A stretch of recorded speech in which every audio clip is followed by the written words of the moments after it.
Hello fellow makeup lovers, how are you guys doing today? So I'm so excited for this video because I thought it'd be fun to go ahead and once again do a reviewing of recent first impressions and just rounding up a bunch of products that I tried in the last few months that I now feel like I have my thoughts together and I can give you a full review on. So let's jump right on in. Here's a quick sneak peek of all the things we're going to be talking about today. I have my box here with all the products and I have quite a few highlighters, which I maybe will leave those towards the end. So first off, I have the Juno & Co. Moonshine Miracle Cream, which looks like this. This was sent to me in PR and it was one of those products that I was really extra grateful to receive in PR because I had considered purchasing it myself because it sounded like it would be right up my alley. So this is a moisturizer, but I believe it was marketed as like a moisturizer and a primer at the same time. I don't know if you can tell. I've definitely used quite a bit of it. And I originally wanted to compare this to my Glossier Priming Moisturizer, which looks like this. And I'm almost out of my Glossier one, so I have been focusing more on the Juno & Co., just trying to give it some love. And I have to say that now my thoughts would definitely be that I prefer the Glossier. I feel like it's just a little bit more moisturizing overall, and also I feel like it sits a little bit better underneath makeup, whereas this one, it's really hard to describe. It's a small difference, but I just know they cost the same in the future. I would prefer to repurchase the Glossier rather than repurchase the Juno & Co. Even though I will use it up, it's fine. But if you were wondering which one I recommend, which one I would rather go for, it would be the Glossier. So I have finally summed up my thoughts because I've been testing both of these for a really long time, trying to decide which one I liked more. And Juno & Co. is definitely coming in second place. Let's do a foundation. This is the Milk Makeup Flex Foundation Stick in the shade Porcelain. I actually purchased this from my friend Millie from Bad to the Brow. She bought it and did not like it, and she has oily skin. I have dry skin, and I love stick foundations, so I thought, you know, I would go ahead and give it a chance. And I have to say that I like it. It's okay. It's fine. The color is pretty light, which I feel like it matches me pretty well. It might even be just a tiny bit light for me, but that's okay because I can mix it in with other things and other stick foundations. I feel like stick foundations is so easy to mix because I always just go with the lighter shade in the center and then the darker shade on the outside and blend it together, and normally always looks good. But I feel like this is kind of the same way I felt about the Bare Minerals, where even though this formula is different, I just feel like I don't like it enough to justify the high-end price tag of this foundation stick, because I like the Colourpop one, I like the Makeup Revolution one, I like the Juvia's Place one so much more, and they're way less. And even the Ulta foundation stick is really good, so I just can't justify the price of this one. It is a little bit thicker and I find it to not be as hydrating as a lot of my other stick foundations, so it's probably my least favorite stick foundation, but I like it enough to keep using it, so it's not terrible. I definitely really recommend, if you have this, layering it over a super moisturizing primer because I think that makes it a lot easier to blend. So it's fine. I like the packaging. I think it's sleek. I will use it until I'm finished with it, but I would not repurchase it. Next, I have the Glossier Mango Balm.com Universal Skin Salve, and I purchased this recently because I was getting their new dewy primer. I can't remember what the name is called off the top of my head, but I grabbed a lip balm because it got me free shipping. It was mango scented, which I love mangoes and I love the smell of mangoes, and I don't have any other lip product that is mango scented, so it appealed to me.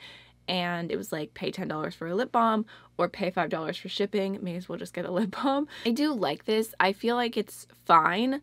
Like, I like the smell. I feel like there's so much product in this. It's going to take forever to go through, but I don't know. I feel like I hear people hype this lip balm up and they're like, it's so good, it's one of the best. And I just feel like it's kind of just like, it works. Like, it's fine, but it's not overly hydrating or like super luxurious. There's definitely a lot of other things I prefer. I just don't feel like, if you're on the site and you already have free shipping and you're like, should I try one of these lip balms? Are they worth the hype? For me, I would personally say no, unless there's a scent that you really want, because I feel like the scent is on point. That's like the main pro for me for this. And again, it's not bad. It's not like it like sucks moisture out of my lips or anything, but I wish that it was a little bit thicker and a little bit more hydrating, because that's what I prefer. Next, I have a concealer, and this is the e.l.f. Hydrating Camo Concealer, and it says it is a satin finish. I have the shade Fair Warm. I really like the formula of this concealer, and I'm so glad because I actually just decluttered the other Camo concealer I had from them because I hated the formula so much. It was just way too dry. I think this looks really beautiful. I actually prefer applying this with my fingers. Well, actually, I apply it with the doe foot applicator, but then I tap it in with my fingers. You only have to use a little bit, and I just feel like it looks so beautiful, and just like that slight dewy finish underneath the eyes. I think it's really nice. It does crease a little bit, so that's something to keep in mind, and I've kind of been going back and forth trying to find what powder to use really lightly over this to get it to crease the least amount. I've discovered this plus the Becca Hydra powder, the one that feels wet when you apply it, is like a no-go. Like, they are horrible for each other. So I am still experimenting, but even if I don't set this, I just think it looks so beautiful. The one thing that's a drawback for me is I feel like this shade is just a tiny bit too dark for me. I like that it's warm. I like that it has a little bit of a yellow undertone. I like how that looks underneath my eyes, but I wish it was just a tiny little bit lighter. But overall, I really like this. I've been reaching for it a ton. A not so amazing experience would be the Milk Hydro Primer, and I know that this is so hyped. I think it has like a 5-star review on Sephora. So many people mentioned it in their makeup favorites for 2019. I actually had a subscriber send me a care package, and it had this little sample of it, which I was so excited to try. It's just all wrong for me. It is all wrong for me. It's way... like, there's just nothing about this primer that I like. Like, just the actual application of it, I just don't like. I feel like it is just way too dry on my skin. I think it is supposed to be pore minimizing if I remember correctly, but that's not a concern that I personally have. And I feel like when I put foundations on top of this, especially stick foundations, they drag and they do not want to blend and they look so choppy. So for me, especially because I wear stick foundation almost every single day, this is like a major no-go. It's not something that I want to reach for, and it adds zero hydration to my skin. I know I've heard that you're supposed to like pat it on and give it a few minutes and then apply foundation, but I don't like the way that this feels at all. So I'm going to be passing that on actually to somebody. I'll figure out someone who will like this more than I do. If you have dry skin and you like it, I'd be curious to hear why, because I don't get it. So next I have a lip gloss, and this is the Dominique Cosmetics Creamer lip gloss. This came out with their Latte 2 palette. I was so excited about it because I thought it would finally fill this hole in my collection of a super light neutral lip gloss, and I am so happy with this. Again, I feel like it's just such a good product. I really like the Dominique Cosmetics lip glosses. I have another one that I got from BoxyCharm. It's no longer available, but I use it all the time. And I feel like this formula is really good because for me, this does not separate on the lips. Like, I've been using it as a topper over a bunch of other things, and it still looks beautiful. It also does not get that weird, like some milky lip glosses can turn like whitish, and they have like, they emphasize the lips in such a weird way. I don't know what it is about really light nudes. I just have had that experience a lot, but this one does not do that. So it's pretty much my perfect lip gloss. It's not sticky, it's comfortable, it's like semi opaque. It's not like too much. It doesn't quite look like that on the lips because I do have very pigmented lips, but it really does kind of bring my pigmentation down and give me a really nice nude gloss if I use it alone. And again, I really like it as a topper. All right, next we have a blush, and this is the e.l.f. Primer Infused Blush in the shade Always Cheeky. And I grabbed this on a whim because I did like a full face first impression on e.l.f. products, and I do really like this color. It's like a very soft, warm peach, but I don't know, I was impressed by this because I feel like it's just a really good all-around drugstore decent blush. Like, it's pigmented but not too much. It has a really nice finish on the skin. It doesn't look uber matte, but it's also not like super shiny either, so you can add a highlighter and kind of get it to the glowiness that you personally want. I do kind of wish I had more shades because I enjoy the formula. I'm not going to do it because I know I don't need them. I have plenty of blushes, but I just find this to be easy to work with and affordable and a pretty color, and I see myself using this a lot more during summer and doing like those like really warm blushing looks. So I'm a fan of this. I think it's really nice, and I've liked e.l.f. blushes in the past, so I wasn't too surprised that I enjoyed that. I have an eyeliner, and this is from Pixie. This is the Endless Silky Eye Pen. The shade is just black, and I've been wanting to try these for a really long time. I feel like I always hear people rave about how creamy Pixies pencils are. I totally agree. It is so creamy, it's so easy to use. I love tight lining with this and just like getting right up into my lashes because it is so creamy and so quick that it's not uncomfortable, it's not tuggy, it's not dry, and it really does, again, make me want to look into the other colors they have. I'm not going to do it right now because I know I have plenty of other liners, but this is the creamiest formula that I own. And I know people say that about the Urban Decay pencils, which I've actually never tried their eye pencils before, other than the little mini sample of the black shade that they give sometimes in like Ulta gifts with purchases. And I would say that I find this even creamier than the Urban Decay. So if you are looking for a really, really creamy eye pencil, I definitely recommend this one. It was sent to me in PR. I didn't go out and purchase it myself because I definitely don't need another liner. But now that I've tried it, I do really, really love the formula. I can even show you like just a quick little live swatch. Like, look at that. I barely even pressed it to my skin. It is so deep and rich.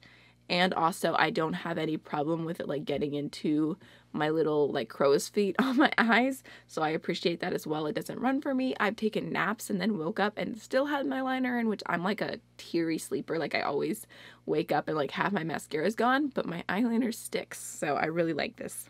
Saving the best for last, let's go ahead and jump on in to some highlighters. Look at all the highlighters we have to talk about today, because I had a little moment there, specifically Black Friday, where I went highlighter crazy. I'll talk about the newest one first, and this is the white gold highlighter from e.l.f. Cosmetics. Again, I grabbed this whenever I did my full face of first impressions, and I do like this highlighter.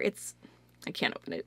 It's kind of strange because when you swatch it and try and pick up product, it is a little bit harder to pick up. So I recommend using more of a dense highlighter brush with this particular formula. But I actually feel like it kind of gives me like Amrezy from ABH vibes. Like it's just that kind of like really metallic golden shade. This one's actually a little bit lighter. I did swatch them in comparison to one another. I feel like this one might emphasize texture on the cheekbones a little bit more, but I do like it. I think for the price, again, like $6, it's definitely a really nice alternative. I really like the packaging too. Like I think it looks really cool and unique, and it seems like so far from how much I've used it that the imprint is staying on pretty well. I just feel like it's a nice, solid, light gold highlighter. I enjoy it. I wouldn't call it a favorite, but I think it's pretty. And again, if you missed out on Amrezy and you have more of a fair skin tone, fair to light, this could be a good option to try and kind of get the same vibes. I also have some more that I'm going to compare to the Amrezy highlighter, and that would be the Nabla highlighters. I feel like, again, the formula is really close, even closer with these, but these ones are definitely more expensive. I want to say that they're like $26 or something each, and I know that recently they were on the Ulta 21 Days of Beauty sale for $13 each maybe, which was really, really amazing. And I was kind of tempted to pick up one more shade that was like a blushy shade. I think Truth was really pretty. I didn't do it though. I'm being good, but I am happy with the two shades that I have. So the first one I have here is Ozone, which is again a light gold. I know they have another shade. It might be like Ambrosia or something that people have said is very, very similar to the Amrezy as far as color goes. This one is definitely a little bit more light, which works for me having very fair skin, but I feel like it does give you a really, really nice glow. You kind of have to pick up the product a little bit more, but I feel like when I blend it in the skin, it just kind of meshes in with everything else. It like melts in. It does emphasize texture a little bit, but I feel like overall it gives a really beautiful, beautiful glow. So I like that one a lot. The other shade I picked up on a whim was the shade Privilege. This one's darker than Ozone and has a little bit of a pinkiness to it. I've been wearing this one more as a blush / highlighter and using it like a little bit more of a broad area and kind of getting that glow, but also using it as a blush. And I think that this one is really pretty as well. Same with the formula.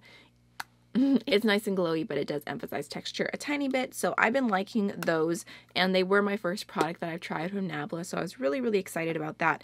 And then next I have two highlighters that I bought from Colourpop on Black Friday.